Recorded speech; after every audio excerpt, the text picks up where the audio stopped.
ये आकाशवाणी है। अब आप विशाल शर्मा से संसद में आज हुई कार्यवाही की समीक्षा सुनिए।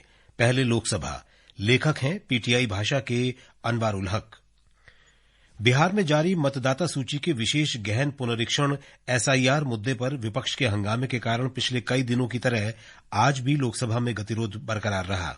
प्रश्नकाल बाधित रहा तो शून्यकाल हंगामे की भेंट चढ़ गया। हालांकि विपक्ष की नारेबाजी के बीच ही सदन ने गोवा राज्य सभा निर्वाचन क्षेत्र अनुसूचित जनजाति प्रतिनिधित्व का पुनः समायोजन विधेयक 2024 को ध्वनिमत से मंजूरी दी।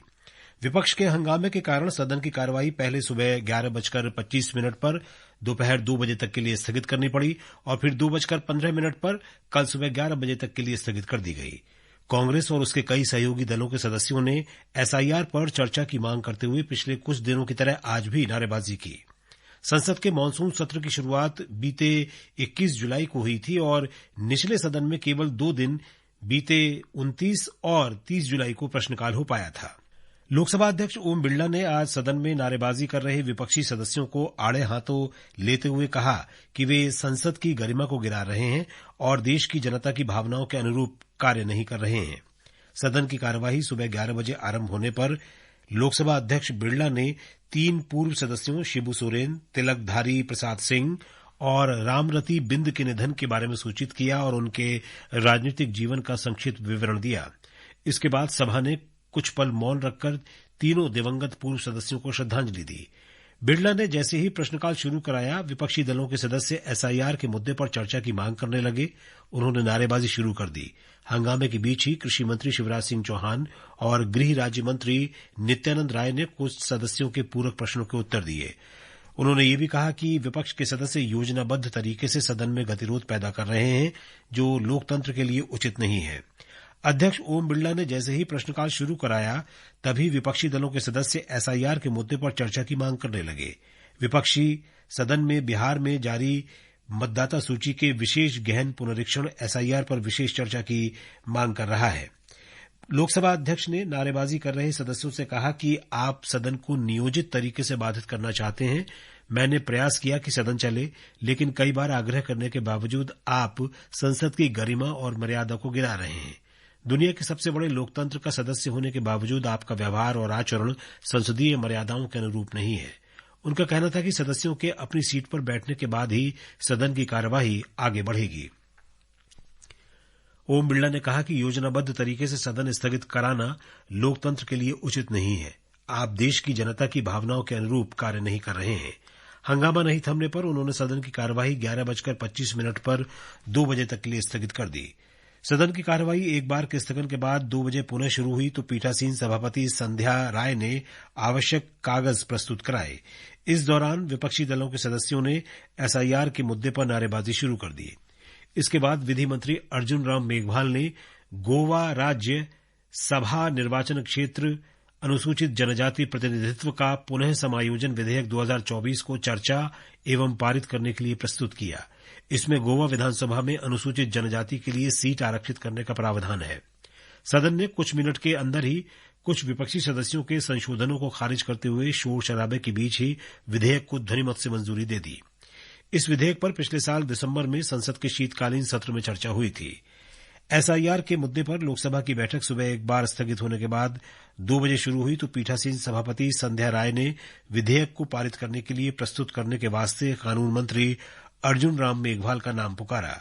मेघवाल ने कहा कि इस विधेयक पर पहले सदन में चर्चा हो चुकी है और ये इसलिए आवश्यक है कि अनुच्छेद 332 में प्रावधान है कि राज्य में यदि अनुसूचित जनजाति एसटी की जनसंख्या है, लेकिन विधानसभा में इस समुदाय के लिए सीट आरक्षित नहीं है, तो वहां एसटी के लिए सीट होनी चाहिए।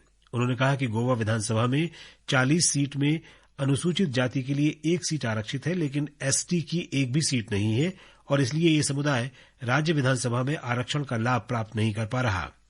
मेघवाल ने कहा कि इस लिहाज से गोवा में एसटी के संवैधानिक अधिकारों के संरक्षण के लिए सीटें पुनः समायोजित करने के उद्देश्य से कानून बनाना जरूरी है। इसके बाद सभा ने शोर शराबे के बीच कुछ विपक्षी सदस्यों के संशोधनों को खारिज करते हुए ध्वनिमत से विधेयक को मंजूरी प्रदान की। मेघवाल के अनुसार 2 दशक पहले गोवा में परिसीमन हुआ था और उस वक्त राज्य में अनुसूचित जनजातियों की कुल आबादी 566 थी। उन्होंने कहा कि गोवा में एक विधेयक पारित किया गया जिसमें 3 नए समुदायों को अनुसूचित जनजाति में शामिल किया गया, जिसके बाद एसटी की आबादी बढ़ गई। उनका कहना था कि अब गोवा में अनुसूचित जनजाति के लोगों की संख्या करीब 1.5 लाख हो गई है और ऐसे में सीटों के पुनः समायोजन की जरूरत पड़ी है। शोर शराबे में कुछ ही मिनट के अंदर विधेयक पारित होने के बाद सदन की बैठक को दिन भर के लिए स्थगित कर दिया गया।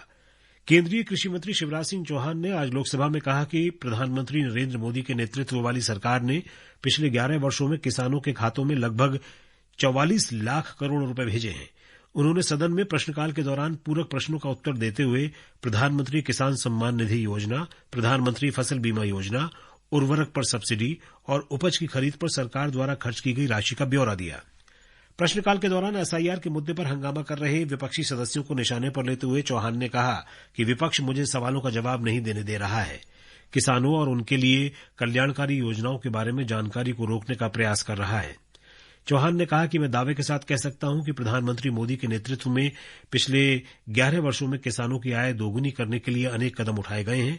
उत्पादन बढ़ाना, लागत घटाना, नुकसान की भरपाई और कई अन्य उपाय किए गए हैं। लाखों किसानों की आय दोगुनी से ज्यादा हुई है। उन्होंने सदन को बताया पीएम किसान सम्मान निधि के अंतर्गत लगभग 4.5 लाख करोड़ रुपए किसान के खाते में डाले गए। फसल बीमा योजना के अंतर्गत किसानों के खाते में 2 लाख करोड़ रुपए से अधिक डाले गए हैं। उर्वरक सब्सिडी पर 14 लाख करोड़ रुपए से अधिक खर्च किए गए हैं। चौहान ने पूर्व प्रधानमंत्री राजीव गांधी का नाम लिए बगैर कहा कि एक प्रधानमंत्री होते थे जिन्होंने कहा था कि मैं 1 रुपया भेजता हूं तो लोगों के खाते में 15 पैसे पहुंच पाते हैं, लेकिन प्रधानमंत्री मोदी 1 रुपया भेजते हैं तो 1 रुपया ही किसान के खाते में पहुंचता है। अब सुनिए राज्यसभा में हुई कार्यवाही की समीक्षा। लेखक हैं यूनिवार्ता के संजीव राठी। राज्यसभा ने मणिपुर में राष्ट्रपति शासन की अवधि 13 अगस्त से 6 माह के लिए बढ़ाने से संबंधित सरकार के सांविधिक प्रस्ताव को आज विपक्ष के हंगामे के बीच ध्वनिमत से मंजूरी दे दी, जिससे इस पर संसद की मोहर लग गई। लोकसभा ने इस प्रस्ताव को पिछले सप्ताह मंजूरी दे दी थी। राज्यसभा में इस संकल्प के पारित होने के साथ ही विपक्ष के हंगामे के कारण सदन की कार्यवाही दिन भर के लिए स्थगित कर दी गई। बिहार में मतदाता सूची विशेष गहन पुनरीक्षण प्रक्रिया को वापस लेने की मांग कर रहे विपक्षी सदस्यों ने आज सुबह भी सदन में जोरदार हंगामा किया, जिसके कारण कार्यवाही 2 बजे तक स्थगित करनी पड़ी। 2 बजे जब सदन पुनः समवेत हुआ तो विपक्षी सदस्यों ने आसन के निकट आकर मतदाता सूची मुद्दे पर चर्चा कराने की मांग को लेकर एक बार फिर से शोर शराबा शुरू कर दिया। उपसभापति हरिवंश ने वित्त राज्य मंत्री पंकज चौधरी को वित्त मंत्रालय से संबंधित प्रस्ताव पेश करने को कहा। श्री चौधरी ने शोर शराबे के बीच वित्त मंत्री निर्मला सीतारामन की ओर से वित्त विधेयक 2025 में सीमा शुल्क अधिनियम 1975 की प्रथम अनुसूची में किए गए संशोधनों के अनुरूप इसकी दूसरी अनुसूची में संशोधन के लिए 30 अप्रैल 2025 को जारी अधिसूचना संख्या 27/2025 के अनुमोदन पर प्रस्ताव रखा। सदन ने शोर शराबे के बीच इस प्रस्ताव को ध्वनिमत से अनुमोदित कर दिया। इसके बाद गृह राज्य मंत्री नित्यानंद राय ने हंगामे के बीच ही मणिपुर में 13 अगस्त को समाप्त हो रही राष्ट्रपति शासन की समय सीमा को 6 माह के लिए बढ़ाने का सांविधिक प्रस्ताव रखा।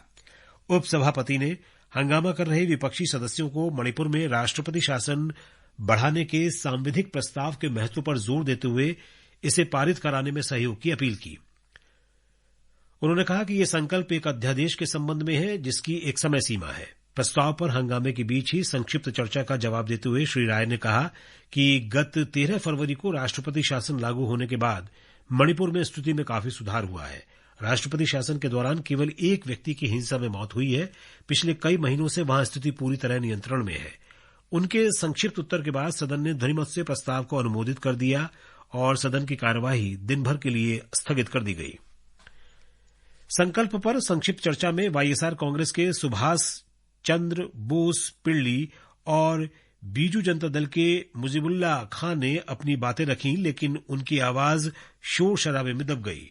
उपसभापति ने इस दौरान विपक्ष के कई सदस्यों के नाम बुलाए, लेकिन वे विषय को छोड़कर मतदाता सूची के मुद्दे पर बोलना चाह रहे थे, लेकिन सभापति ने उन्हें इसकी अनुमति नहीं दी। इससे पहले उपसभापति हरिवंश ने सुबह सदन की कार्रवाई शुरू होते ही जरूरी विधायी दस्तावेज सदन के पटल पर रखे जाने के बाद सदस्यों को बताया कि उन्हें नियम 267 के तहत कार्य स्थगन प्रस्ताव के 34 नोटिस मिले हैं। उन्होंने कहा कि ये सभी नोटिस नियमों के अनुरूप नहीं है, इसलिए इन्हें स्वीकार नहीं किया गया है। उन्होंने सदन को बताया कि सदन में नेता विपक्ष मल्लिकार्जुन खड़गे ने गत 1 अगस्त को उन्हें एक पत्र लिखकर आसन के निकट सीआईएसएफ के जवानों की तैनाती पर आपत्ति जताई। इस पर विपक्ष के सदस्यों ने अपनी जगह से उठकर शोर शराबा शुरू कर दिया। उपसभापति ने हंगामे के बीच ही कहा कि यह अनुचित है कि नेता विपक्ष ने अपना पत्र सभी मर्यादाओं को भुलाकर मीडिया को भी जारी कर दिया। उन्होंने कहा कि विपक्ष के सदस्य आसन की अपील के बावजूद बार बार नियमों का उल्लंघन कर कार्यवाही को बाधित करते रहे हैं। उन्होंने कहा कि आसन के निकट के स्थान की एक मर्यादा है, लेकिन विपक्षी सदस्य उसका उल्लंघन कर रहे हैं। उन्होंने स्पष्ट किया कि आसन के निकट केवल मार्शलों को ही तैनात किया गया है और इन्हें आसन के निकट तैनात करने की बहुत पुरानी परंपरा है। नेता विपक्ष मल्लिकार्जुन खड़गे ने कहा कि उन्होंने सीआईएसएफ के जवानों की तैनाती का विरोध करने के लिए विपक्षी पार्टियों की ओर से पत्र लिखा था, क्योंकि ये सदस्यों के लोकतांत्रिक अधिकारों से जुड़ा मामला है। उन्होंने कहा कि संसद का स्टाफ यहां सुरक्षा के लिए सशक्त है, आप पुलिस को यहां क्यों बुला रहे हैं। इस पर उपसभापति ने दोहराया कि नेता विपक्ष को सदन को गुमराह नहीं करना चाहिए। आसन की सुरक्षा संसदीय सुरक्षा विभाग के कर्मचारी ही कर रहे हैं और यहां केवल मार्शल तैनात किए जाते हैं। इस मुद्दे पर सत्ता पक्ष और विपक्ष के बीच तीखी नोकझोंक भी हुई। संसदीय कार्य मंत्री किरेन रिजिजू ने नेता विपक्ष की सदन में पुलिस और मिलिट्री लाने की बात का विरोध करते हुए कहा कि वे सदन को भ्रमित कर रहे हैं। उन्होंने कहा कि कल से मीडिया में सदन में पुलिस की तैनाती की बात दोहराई जा रही है। उन्होंने कहा कि यह गलत है, सदन में केवल मार्शल ही आ सकते हैं। नेता सदन जगत प्रकाश नड्डा ने कहा कि आज का दिन ऐतिहासिक है। उपसभापति ने जो व्यवस्था दी है उसकी सदन चलाने में महत्वपूर्ण भूमिका रहेगी। उन्होंने कहा कि विपक्ष को तकलीफ इस बात की है कि अनुशासनहीनता पर रोक क्यों लगाई जा रही है। श्री हरिवंश ने कहा कि सदस्यों ने नियम 267 को सदन की कार्यवाही स्थगित कराने का माध्यम बना लिया है। मतदाता सूची पुनरीक्षण के मुद्दे पर चर्चा की विपक्ष की मांग को अनुचित बताते हुए उन्होंने कहा कि चुनाव आयोग के कार्य पर कोई प्रतिक्रिया नहीं की जा सकती, क्योंकि ये संवैधानिक और स्वायत्त संस्था है। उन्होंने कहा कि यह मामला उच्चतम न्यायालय में भी विचाराधीन है। पेट्रोलियम एवं प्राकृतिक गैस मंत्री हरदीप सिंह पुरी ने राज्यसभा को एक प्रश्न के लिखित उत्तर में बताया कि सरकार घरेलू एलपीजी उपभोक्ताओं के लिए रसोई गैस वितरण और सब्सिडी हस्तांतरण को कुशल, पारदर्शी और समावेशी बनाने के लिए निरंतर कदम उठा रही है। उन्होंने कहा कि पहल डीबीटीएल योजना, आधार आधारित सत्यापन, बायोमेट्रिक प्रमाणीकरण और अयोग्य या नकली कनेक्शनों को हटाने जैसी पहलों के कार्यान्वयन से लक्षित सब्सिडी हस्तांतरण प्रणाली काफी मजबूत हुई है। उन्होंने कहा कि दुरुपयोग रोकने के लिए 4 करोड़ से अधिक नकली एलपीजी कनेक्शन निष्क्रिय किए गए हैं। वित्त राज्य मंत्री पंकज चौधरी ने एक प्रश्न के जवाब में बताया कि सरकार कम मूल्य के नोटों को प्राथमिकता नहीं दे रही है। उन्होंने कहा कि किसी विशेष मूल्य वर्ग के बैंक नोटों की छपाई का निर्णय भारतीय रिजर्व बैंक के परामर्श से लिया जाता है, ताकि जनता की लेनदेन संबंधी मांग को सुविधाजनक बनाने के लिए वांछित मूल्य वर्ग मिश्रण बनाया रखा जा सके। उन्होंने कहा कि सरकार का 500 रुपए के नोटों की आपूर्ति बंद करने का कोई प्रस्ताव नहीं है और एटीएम से 100, 200 और 500 रुपए के नोट जारी किए जाते रहेंगे। स्वास्थ्य एवं परिवार कल्याण राज्य मंत्री अनुप्रिया पटेल ने एक प्रश्न के जवाब में कहा कि ऑनलाइन सहित किसी भी फार्मेसी से नकली, मिलावटी और मानक गुणवत्ता के अनुरूप न होने वाली दवाओं का निर्माण, बिक्री और वितरण दंडनीय अपराध है। उन्होंने कहा कि ई फार्मेसियों द्वारा उचित नुस्खे के बिना दवाओं की बिक्री आदि के संबंध में कुछ शिकायतें प्राप्त हुई हैं। जब भी ऐसी शिकायतें प्राप्त होती हैं तो गुणदोष के आधार पर मामले को संबंधित राज्य लाइसेंसिंग प्राधिकरण को कार्रवाई के लिए भेजा जाता है। राज्यसभा ने आज पूर्व सदस्य प्रवीण नाइक को श्रद्धांजलि भी दी। उपसभापति हरिवंश ने सुबह कार्रवाई शुरू करने से पहले सदस्यों को उनके निधन की जानकारी दी। उन्होंने कहा कि श्री नाइक का 24 जुलाई को निधन हो गया था। अभी आप संसद में हुई आज की कार्यवाही की समीक्षा सुन रहे थे।